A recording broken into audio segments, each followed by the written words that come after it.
Cocktail এখানে ফুটেছে, bleeding হচ্ছে, এখন হচ্ছে একটু ঢাকা মেডিকেল নিয়ে যাচ্ছে। আমার অনেক কি হয়েছে আপনার? ওখানে এখানে আর কিছু না, ওখানে ককটেল চার্জ হচ্ছে, তো উনি আহত হয়েছে দেখে আমি নিয়ে আসছি।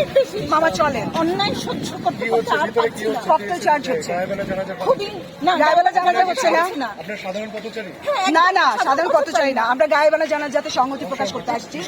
পুলিশ হচ্ছে সন্ত্রাসীদেরকে ওখানে প্রোটেকশন দিচ্ছে এবং সন্ত্রাসীরা ওখানে ককটেল ফাটিয়েছে, ওনার গায়ে ককটেল করেছে। আমি শিক্ষক। জি চলেন এবার। আপনাদের একটু ক্ষত দেখালাম তো, একটু মিস করছি। দাঁড়ান। আপনারা এগুলো প্রচার করেন, দেখছেন অবস্থা? ওনারা দিয়ে দেন।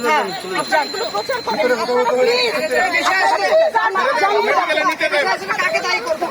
ছাত্রলীগ এবং পুলিশ প্রশাসন, পুলিশ সন্ত্রাসীদেরকে হচ্ছে কি পাহারা দিচ্ছে। পুলিশের কি কোনো ভূমিকা ছিল না? পুলিশ পাহারা দিচ্ছে, হ্যাঁ, পুলিশ ভূমিকা ছিল, পুলিশ পাহারা দিচ্ছে, ককটেল মেরেছে, পুলিশ ককটেলের, হ্যাঁ পুলিশের ভূমিকা হচ্ছে পুলিশ ককটেল মেরেছে আমাদের উপরে। জানি না আপনি কেন দাঁড়িয়ে আছেন।